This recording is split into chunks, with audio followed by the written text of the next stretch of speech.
places I visit, the more I find to like about southern Spain. This time, I've come to Seville, or in Spanish, Sevilla, which is the capital of Andalusia. There is so much here to see. It would take far longer than I have to experience all that Seville has going for it.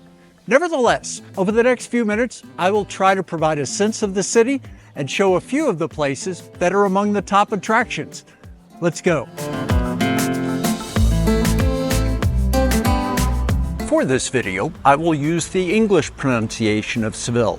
The city itself is closing in on 750,000 people, and the metropolitan area has a population of around 1.5 million. That makes this the fourth largest city in the country. In an earlier video, I mentioned that Malaga was one of the most beautiful places that I have seen. The stunning architecture and brilliant streetscapes of Seville, however, put it at the top of my list just a few short weeks later. The center of the town is spectacular, and I had the opportunity to spend a good part of 2 days exploring what it holds. I want to start in the Plaza de Espana. This is an incredible square. It is massive, and an impressive building forms a semicircle to one side. There are bridges that cross a canal or a moat to allow people to move between the building and the open space. I figured I would stop by this site for 15 or 20 minutes, but I ended up staying for well over an hour. It was that captivating. This is without a doubt the most magnificent plaza I have ever seen in person. It is expansive and it is stunning. There is meaning here too. Every single province of Spain has representation. This was all created for an exposition in 1929.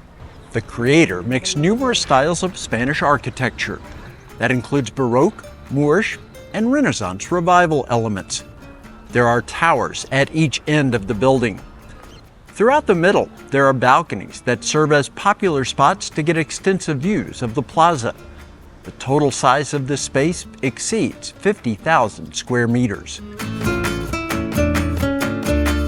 I mentioned the representation of each province within the country. That comes in the form of these alcoves. There are a total of 48. They include decorative tiles which represent the province being depicted.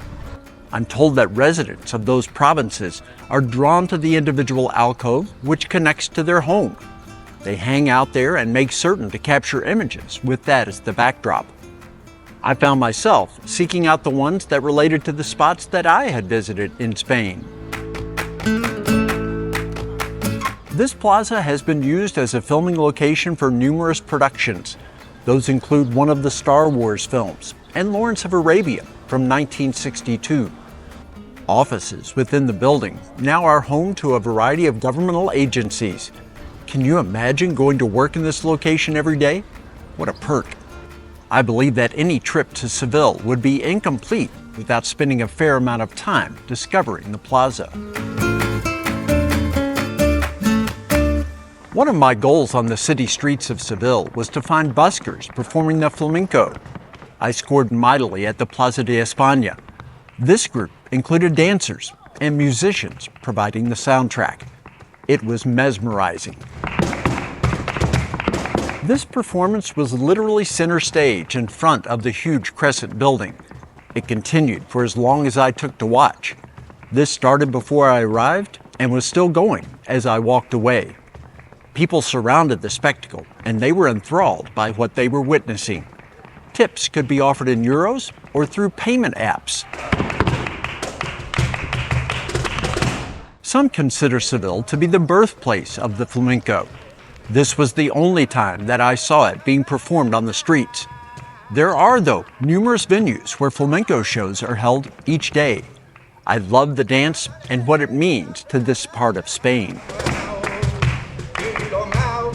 There is a tremendous park that sits attached to the Plaza de Espana. This is the Parque de Maria Luisa. It covers a vast amount of territory in this portion of the city, 99 acres. This is said to be the primary green space in Seville. The land was donated in the late 19th century and began taking on the form that is seen today in 1911. There are countless trees, monuments, fountains, and other water features. That parkland was once a garden associated with this place. This is the Palacio de San Telmo. It began taking shape in 1682 on land outside the city walls that was owned by the Tribunal of the Holy Office. Those are the people that brought the world the Spanish Inquisition. This structure was initially used as a place to educate orphan children and teach them to become sailors. Today, it is a seat of government. A part of the city center is dominated by this complex. It is the Cathedral of St. Mary of the Sea, familiarly known as the Seville Cathedral. Formerly a mosque, this is now one of the largest churches in the world and does take the title of largest Gothic cathedral. I took this in only from the outside. Construction of the church began in 1402 and continued for over a century. There is so much history here. For over 100 years, remains inside the cathedral were said to be those of Christopher Columbus. There was always a lingering doubt, though. However, late in 2024, DNA testing was completed that appears to prove that it is the explorer's body in the tomb. The remains of Christopher's son Ferdinand are also situated in the cathedral. Next door is the Royal Alcazar of Seville. It was listed alongside the cathedral as a UNESCO World Heritage Site in 1987. This got its start as an Islamic citadel beginning in the 10th century. Over the ages, it took on more the shape and look of a palace. It is a popular stop for visitors to the city. What I saw was quite attractive, but I didn't even enter the section for which there is an admission fee. Adjacent to those historic sites is one of the most vital streets in Seville. This is known as the Avenida de la Constitucion. It connects a couple of plazas and extends for only about 600 meters. It has been of economic importance to the city since the latter part of the Middle Ages. This was once full of vehicles, but it was closed to traffic in 2006. Now, only a tram interrupts the free movement of pedestrians. The square on one end of the avenue is Plaza Puerta de Jerez. It is a pleasant space which features a monumental fountain. Those who visit Seville will most surely walk along this avenue at some point in their stay. Head towards the river for one of the city's iconic symbols. This is the Torre del Oro, or Tower of Gold. That refers in part to the golden reflection the tower casts on the river at times. It also is appropriate because this is where ships returning from the Americas would unload their cargo of gold long ago. The tower is 38 meters tall and a 12-sided structure. It also served as part of the city's fortifications and as a prison. Today it is a prime tourist attraction. Like many visitors to Seville, I climbed to the top. Along with the history, there are great views. It is economical as well. Technically, there's no charge. You can come up to the top for free. They do ask for a donation of €3. Totally worth it. There are exceptional views from this spot, but they can be restricted by the walls of the turret. There is a set of steps at one point where it's possible to get high enough to see over the wall instead of through its openings. The best way to see this part of Seville is by walking the Paseo de Cristobal Colón. It extends for several hundred meters between two bridges directly on the river. There is a street filled with cars here, but the pedestrian path beside the water is where you want to be. Late on an afternoon in January, it was an enticing location for walking, running, or cycling. There are clubs and restaurants along the way to make even more of the experience. On this afternoon, I walked out onto the San Telmo Bridge to get over the water. This is the Guadalquivir River, which is the 5th longest on the Iberian Peninsula. Technically, this is not the main channel, but a canal which is connected to the river. I was not alone on the bridge. Traffic uses this span, but there is also room for pedestrians and bicycles. The river below is extraordinary. There were a number of individuals skimming along on top of the water. That added to an already idyllic scene. The following morning, the river or canal had a completely different look. Fog softened the appearance of the landscape. The water was peaceful, and it felt like viewing a painting. This time, I was on the Isabel II Bridge, sometimes called the Triana Bridge. I love early mornings anyway, but conditions on this day were better than most. Crossing over the bridge from the main part of Seville puts you on Calle San Jacinto. It is made for pedestrians and has businesses of all sorts.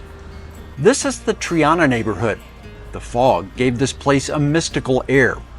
There is much to be said for coming to this area in the city and roaming the streets for a while. I'm told that those who live here take pride in Triana and nurture their own separate identity. I happened upon this beautiful church. It is the Parroquia de San Jacinto. This was founded in the 1700s by the Dominicans. I was struck by the red color of its facade. This is one of the largest churches in Seville, and early in the morning, I had the place to myself. Down a side street, I found a more than suitable spot for my morning cappuccino. I ducked into Selva Specialty Coffee and spent a good half hour relaxing in the modern setting. I enjoyed my drink for sure, but I also adored watching as the staff made drinks and residents of the neighborhood came and went. For me, the best coffee shops have a strong social component as well. One of the main reasons for coming to this neighborhood was to experience the Mercado de Triana. This most famous market in Seville did not disappoint. It is apparent that this is a place to obtain all sorts of vegetables, fruits, meats, and more. It is also a market that embraces the historic nature of its location. This has been a site where you can buy food for over 200 years, but the history goes back much farther. This was actually built on the ruins of the Castle of San Jorge, which was the seat of the court during the Inquisition. I got the sense that this is not just a place to buy items, but also a space where friends gather. The market took on its current form in 1823 and was renovated early in this century. 1, 2, 3, 4. There are reminders of the Castillo de San Jorge at this spot beside the river. It's a place that is remembered, but not fondly. The castle was the headquarters of the Spanish Inquisition for nearly 2 centuries. It also served as a prison during that time.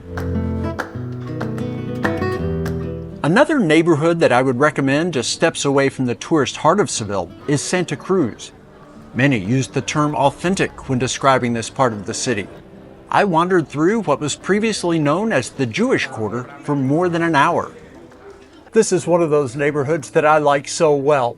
Alleys so narrow that you can touch both walls at once, and it's wonderful. You can wander around here and get lost, and it's an experience that'll last for a half hour, an hour, or even more. It's one narrow, winding street after another in this section, all punctuated by small plazas. The streets and alleys were positioned in such a way to help residents deal with the heat of the summer.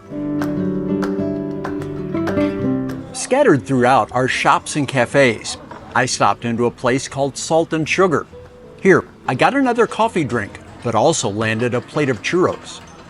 Churros are crunchy on the outside, soft in the middle, and they're fine like that. For me, though, I prefer to get some chocolate into which to dip them. That makes for an entirely different treat. I found that half the time when I ordered churros, they would be served with chocolate. At other times, I had to ask. This setting on the street was a perfect place to enjoy the sweet and crunchy goodness. Seville possesses one of the strangest attractions that I have seen. This is called the Setas de Sevilla. In Spanish, setas means mushrooms. This huge thing is touted as the largest wooden structure in the world. It is the dominant feature of a square in the city's old quarter. This was created recently in 2011.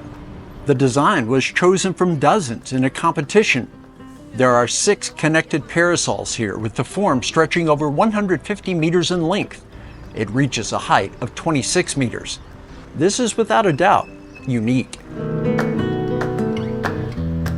A place that is esteemed for its architecture is the Casa de Palatos. It is only several hundred meters from the Seta structure, but this seems of another world. I did not get the chance to see the interior, however. During my stay, it was closed, as some sort of movie or television production was going on inside. There were a couple of stops for me that are probably not on the radar of many visitors. This is the Hotel Alfonso XIII. The staff was nice enough to allow me to get a thorough look at the common areas on the first floor. Around every corner, there was another scene of opulence and elegance. This place was built over 100 years ago, beginning in 1916. There is a suite used by royal families when they are visiting Seville. It's also not uncommon for actors and musicians to stay here when performing or filming nearby. I love the grounds of the University of Seville. Not far from the hotel, the university was established in 1505. I looked around inside the confines of the school for a short time. In that exploration, I came across statues and artwork and just a wonderful academic environment. It feels like a museum or gallery, but then you realize that young people are being educated here. As of 2022, the university boasted more than 57,000 students. I am glad that I got to see this. There are lots of choices for cities to visit on a trip to Spain. From Madrid to Barcelona to Valencia, the list goes on.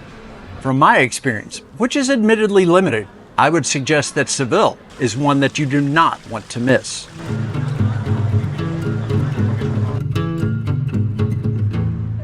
I spent one night in Seville. Probably an hour into the visit, I was already wishing that I had planned on lingering for longer in this place. If you are coming to the city, I suggest booking at least a 2-night stay. Make it 3 if you can. As it is, I will soon leave Seville behind. I'm not yet finished with Spain just yet, however. I invite you to watch all of my content from this amazing country. You will find plenty to like. It's all right here on Old, Alone, and Far From Home.